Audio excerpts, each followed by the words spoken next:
Il est 21 h dans le studio de Bonferré Télévision pour le journal de Bonferré.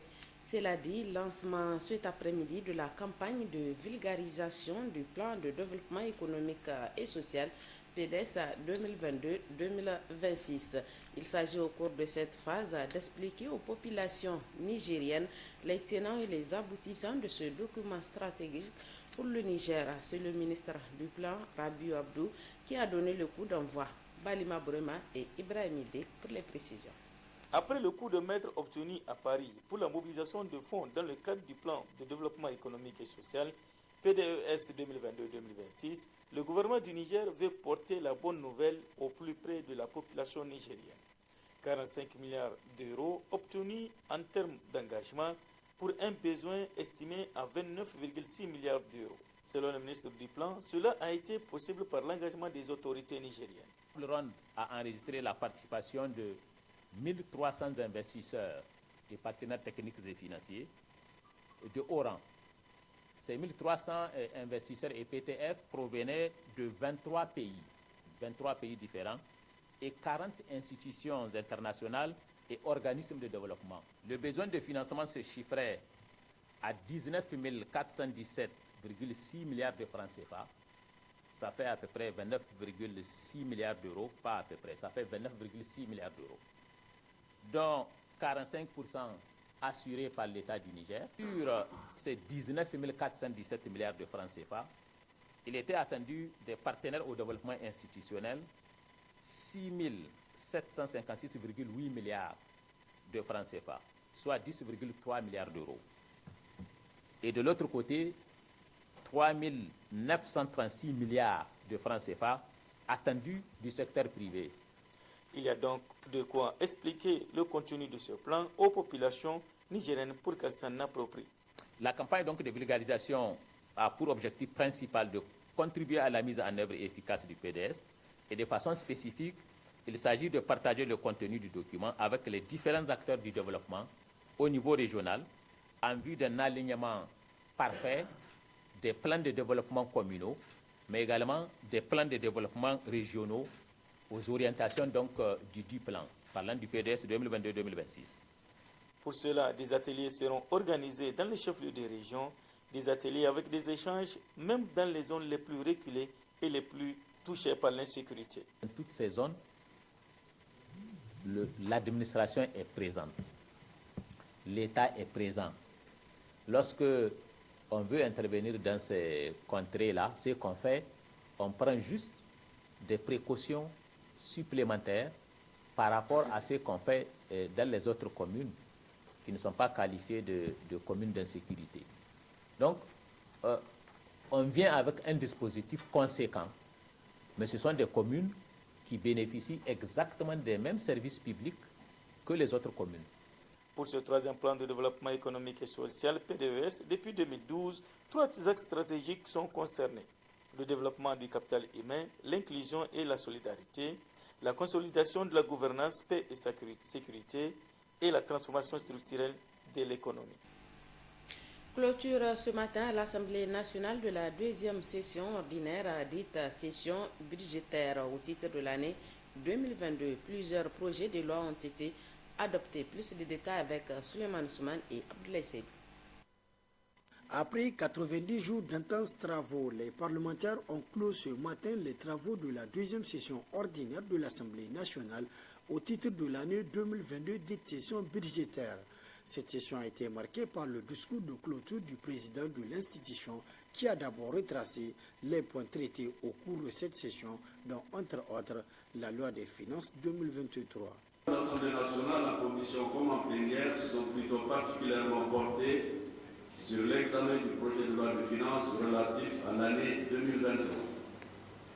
Grâce à tous ces efforts, nous sommes parvenus à un résultat satisfaisant ayant conduit au vote d'un budget sincère et adapté aux conditions économiques, financières et sociales de notre pays.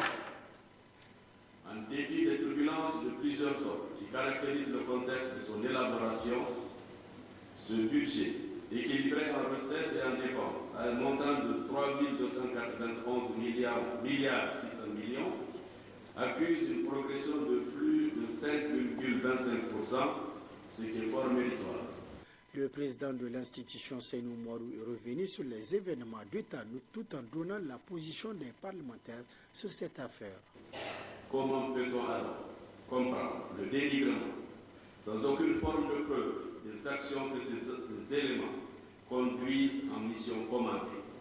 Pour sa part, la représentation nationale, tout en leur renouvelant sa confiance, condamne toute forme de procès d'intention que certains se permettent de leur faire. Rappelons aux uns et aux autres que nous sommes en guerre et qu'en conséquence, il faut se garder de tenir des propos susceptibles de porter atteinte au moral de ceux qui se sacrifient pour la patrie.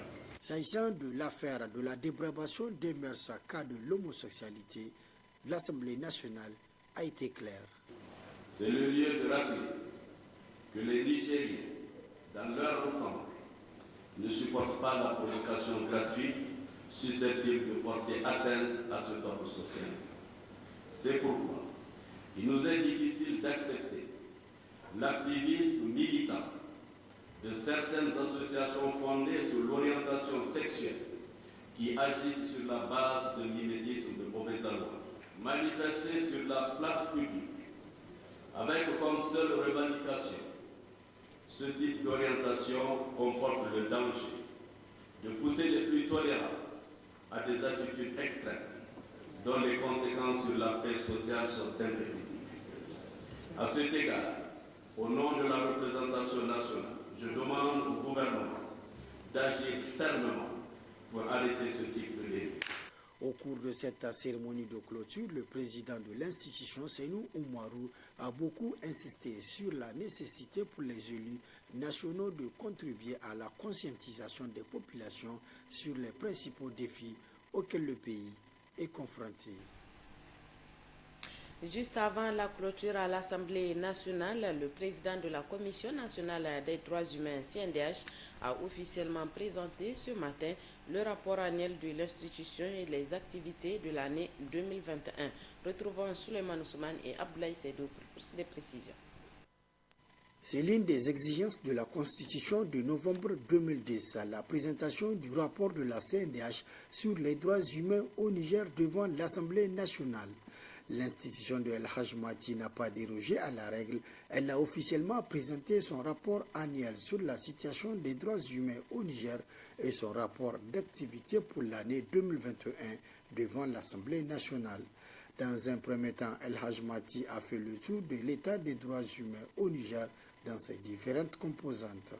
Ce rapport s'articule autour des activités de promotion et de protection des droits humains tout en faisant la distinction entre celles menées au niveau central et celles menées en région par les antennes et Confoko. Ainsi, on peut retenir pour titre les activités de protection des droits humains au niveau central. On a enregistré en 2021 1167 plaintes, dont 131 ont été traitées ou en cours de traitement et 136 sont réservées. En 2021, le budget alloué à la commission s'élève à 381 098 673, soit, mesdames et messieurs, 0,0014% du budget national. Par ailleurs, malgré son accréditation au statut A, la Commission nationale des droits humains ne bénéficie pas réellement, ou en tout cas pas encore, de l'autonomie financière conformément au principe de Paris et aux dispositions pertinentes de la loi 2012-44 du 24 août 2012 qui la régit. S'agissant au droit aux atteintes à la vie et du droit des personnes privées de leur liberté, à ce niveau, un tableau a été dressé. Les multiples attaques des terroristes et autres bandits armés qui agissent aveuglément et de manière barbare et cruelle ont porté atteinte au cours de l'année 2021 aux droits et libertés des citoyens ainsi qu'ils suivent. 1. Atteinte au droit à la vie, un droit sacré selon notre Constitution, notamment dans les régions de Kifa, où, il faut-il le rappeler, dans la nuit du 24 au 25 août 2021, 17 militaires ont trouvé la mort suite aux attaques de la secte Boko Haram. À Maradi, où il a été déploré 38 pertes à vie humaine à travers 81 attaques perpétrées dans la partie sud de la région. À Tilaberi, où les attaques simultanées du Timouababou de gendarmerie du 2 janvier 2021 ont fait plus de 100 morts parmi les populations civiles et celles de Darédé du 16 mars 2021 ayant fait 64 morts.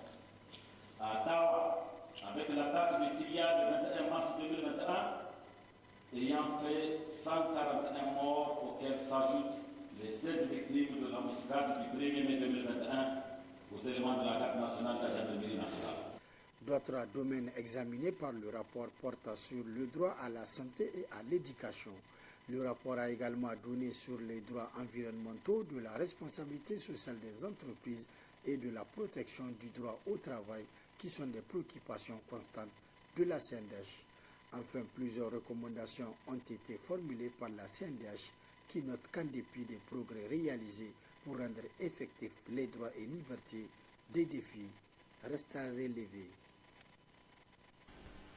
Poursuite de ce journal, l'association spéciale olympique en collaboration avec le Haut Commissariat des Nations Unies pour les droits de l'homme ont organisé ce matin une cérémonie de célébration des journées internationales des personnes handicapées célébrée le 3 décembre dernier. Un accent a été mis sur le cas des personnes en situation d'un handicap mental. Boubacar Amadou et Rabu Labo pour le compte rendu.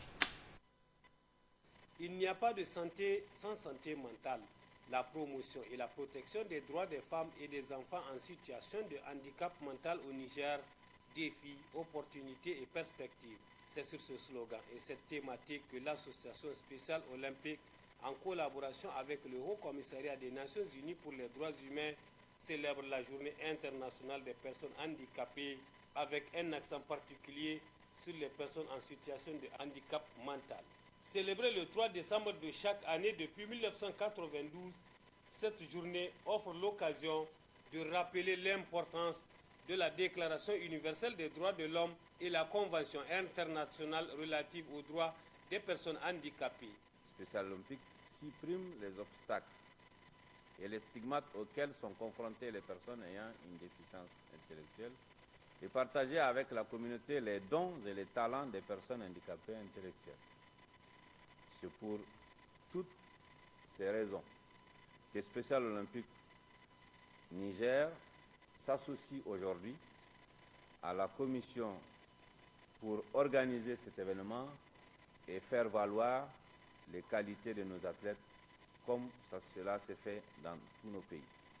Occasion pour la représentante du système des Nations Unies au Niger de dresser le tableau de la statistique des personnes handicapées au plan national et international.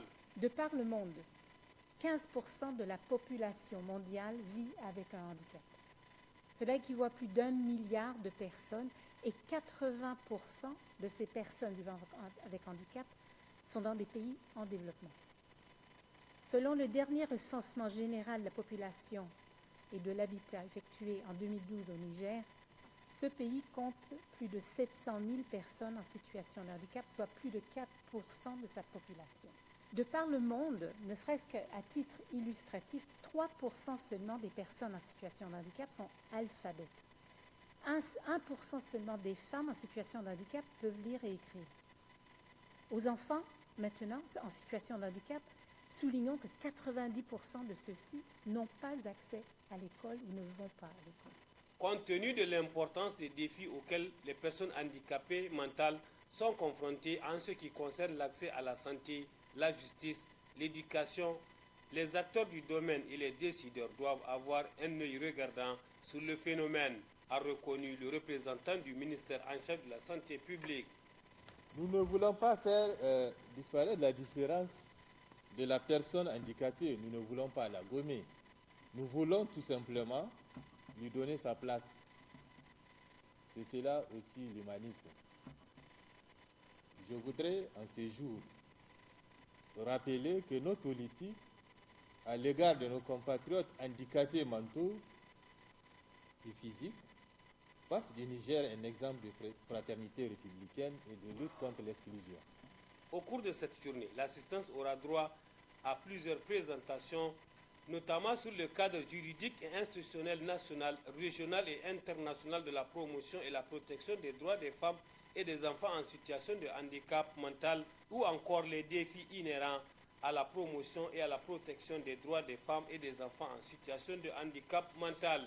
L'assistance a aussi droit à des sketchs de sensibilisation et des témoignages sur la situation des personnes en situation de handicap mental au Niger. Le syndicat national des transporteurs professionnels des hydrocarbures et du gaz du Niger a rendu public ce matin une déclaration relative au bilan des activités du syndicat durant l'année 2022 et des relations avec leurs partenaires. Compte rendu, Youssouf Haïdara et Ibrahim Ide.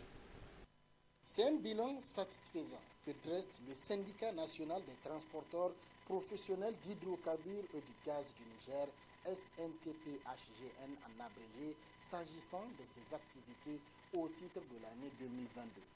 Le SNTP-HGN salue le bon climat qui a caractérisé la relation entre eux et la SONIDEP.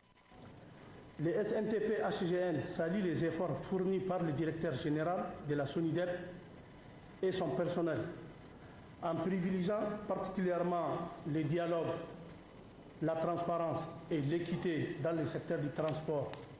Le SNTP-HGN se réjouit des mesures prises par le directeur général, notamment en créant les bureaux d'appel de chargement des Anders, facilitant les démarches de chargement, en réduisant les risques de fraude dans les chargements au niveau de la SORAS, en encadrant les délais de paiement des factures à 12 jours, en initiant un cadre de dialogue avec tous les partenaires de la SONIDEP, en prenant des mesures appropriées pour le ravitaillement régulier des populations en hydrocarbures et gaz suite à la maintenance de la SORAS. Toutefois, le SNTP-HGN invite son partenaire direct qu'est la SONIDEP de redoubler d'efforts, d'où la formulation de ces recommandations. Au vu de la dégradation avancée du tronçon route Tchad-Ouazender, le SNTP-HGN recommande vivement la reprise de cet itinéraire afin d'assurer la protection des transporteurs et de leurs marchandises, ainsi que la durabilité des moyens de transport. Au sein de la nouvelle année 2023, le SNTP-HGN sollicite de la SONIDEP pour une meilleure transparence et efficacité dans les chargements, l'autorisation de désigner des représentants au niveau des bureaux d'appel des chargements des Anders et de la SORAS, la révision du temps d'attente de déchargement au niveau des dépôts Soreil, l'augmentation des cuves et des pompes de déchargement, la mise en place d'un mécanisme prévisionnel durable et efficace à l'occasion de la maintenance de la SORAS pour éviter les ravitaillements à l'étranger. Le syndicat national des transporteurs professionnels d'hydrocarbures et du gaz du Niger est une organisation syndicale qui milite pour le droit des transporteurs professionnels du secteur des hydrocarbures et du gaz, avec comme stratégie de lutte le dialogue avec ses partenaires. Autre aspect de ce journal, la cérémonie de baptême cet après-midi de la 27e promotion des enfants de troupe du Britannique militaire de Niamey. La promotion est composée de 35 filles et 98 garçons, soit un total de 133 élèves pour débuter. Le commandant du Britannique militaire de Niamey, le lieutenant-colonel Hachirou Yakuba Farka, a présenté les résultats de son école pour l'année 2022, la 27e promotion et les ambitions de l'école. Plus de précisions avec Abdelaziz Mahamadou et Ibrahim Ousmane. Le baptême de la 27e promotion d'enfants de troupes du Britannique militaire de Niamey intervient cette année dans un contexte particulier pour l'école qui a connu un doublement d'effectifs pour la classe de 6e, choix de la hiérarchie afin de satisfaire l'engouement sans cesse des jeunes écoliers nigériens à intégrer la dite école. En présence du ministre de la Défense nationale, du chef d'état-major des armées, responsable de la hiérarchie militaire, parents, amis et connaissances, les jeunes ont exécuté un mouvement d'ensemble des Bleus, présenté un skate suivi d'une démonstration de maniement d'armes.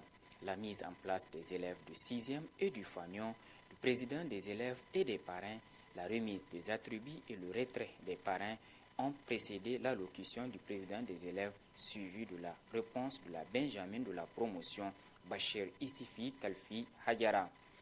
La prestation de serment et l'hymne de l'école Matassa ont planté le décor au lieutenant-colonel Hachirou Yakuba Farka. Cette promotion est composée de 35 filles et 98 garçons. C'est le lieu de rappeler que 13 autres jeunes Nigériens, dont 2 filles, tous issus du même recrutement, représentent le Niger dans les écoles sœurs du Bénin, du Burkina Faso, de la Côte d'Ivoire, du Mali, du Sénégal et du Togo. S'adressant à la 27e promotion, le commandant du Britannique militaire de Niamey a rappelé aux jeunes qu'ils ont désormais remplacé l'inquiétude par l'assurance, l'individualisme par la solidarité et le travail en groupe à travers surtout ce message. L'école a enregistré cette année un taux de réussite de 100% au BPC et 98,87% au baccalauréat. Ce qui prouve à suffisance que nos pensionnaires attachent un intérêt singulier à la culture de l'excellence. Aussi, le Britannique militaire de Niamey a été honoré lors du concours des jeux mathématiques et statistiques, organisé à l'occasion de la célébration de la journée africaine des statistiques, le 18 novembre dernier. Cette date, comme par hasard, coïncide avec l'anniversaire de l'école. Ainsi, fidèles à nos valeurs et engagements, nous avons engrangé les résultats suivants. Premier prix dans la catégorie C1, ce qui est 6e et 5e. Premier prix et 3e prix dans la catégorie C2, ce qui équivaut au 4e et 3e. Premier prix, 2e prix, 3e prix dans la catégorie N1, ce qui correspond aux secondes, premières et terminales. Ce fanion qui se dresse devant les jeunes porte en son centre un insigne composé de 2 épis croisés à la base encadrant un pilier qui supporte un flambeau illuminant le livre de la connaissance et du savoir. Les 2 épis symbolisent la permanence de la recherche de la connaissance comme source d'un bien-être futur, traduisant ainsi la devise de l'école qui est « s'instruire pour mieux bâtir ». Les quelques pas de défilé en disent long sur la carrière future de ces jeunes écoliers. Du sport dans ce journal, la région de Difa abritera la 43e édition du Sabre national à partir de demain. Les préparatifs de cet événement sportif national vont bon train et toutes les conditions sont réunies pour assurer une organisation remarquable. L'engouement et l'ambition se font déjà sentir dans la cité du manga. Nos envoyés spéciaux, Mohamed Alpha et Ibrahim Amadou, sont sur place pour faire vivre les coulisses de ce sabre national. Suivons-en. Nous sommes à 1355 km de la capitale Niamey, Difa, située à l'extrême est du Niger. Elle abritera les festivités de la 43e édition du Sabre national.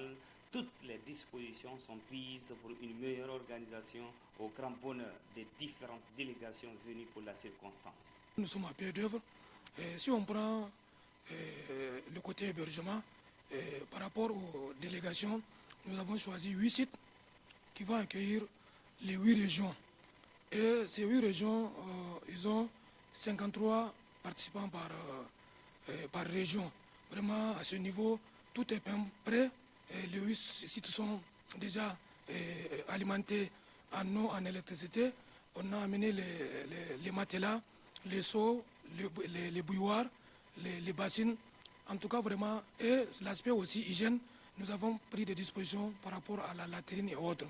Selon Kalla Malam Mamadou, premier vice-président de la commission accueil, hébergement et protocole, toutes les mesures adéquates sont prises pour la sécurité. Sur le plan sécuritaire aussi, je pense que vraiment, il y a une commission qui est là, la commission sécurité. Ils ont pris vraiment des dispositions pour que vraiment l'événement se passe dans des conditions sécuritaires les plus vraiment acceptées. Les habitants de la région haute ont appelé les 80 lutteurs à donner du spectacle et faire montre de fair play afin de laisser une image positive et un souvenir impérissable pour la région de Difa. Ina da sako ga mu matasa da kuma gabaɗaya sauran jama'a wanda za su zo kallo. Ya kamata wannan abu cikin garinmu ne za a yi shi. Ya kamata a ce mun hudda mara kunya wajen mu da kanmu mu sa tsaro na fili gaba ɗaya da kuma wanda ya zo kallo gaba ɗaya mu tafi na begen juna gaba ɗaya. Muna shirya gaskiya watan nasara da 'yan kokowa masu tulejon da Difa. Muna wata laba mai rabo sa da kuma ai kokowa lahiya kare ta lahiya ko shi ne kirwata. Déjà, l'engouement et l'ambiance sont au rendez-vous pour mettre un cachet particulier à ce sport roi du Niger. Et cette édition 2022 sera peut-être l'occasion pour Difa de remporter son premier sabre.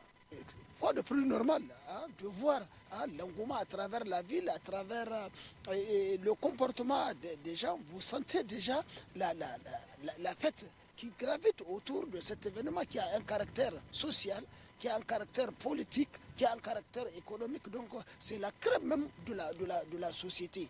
La lutte, la finalité, il n'y a pas que le sabre. C'est un petit détail, hein? Tu te laisses terrasser. Bon, donc je pense que peut-être que ce signe indien, cette guigne-là, va quitter Difa et que Difa aussi ait son sabre. Pourquoi pas? Et ce serait donc, on fera le tour, donc si on fait le compte sur les 42 sabres gagnés, le 43e sera à Difa, ce qui va faire que chacune des régions a gagné le sabre et ce sera bon à dire.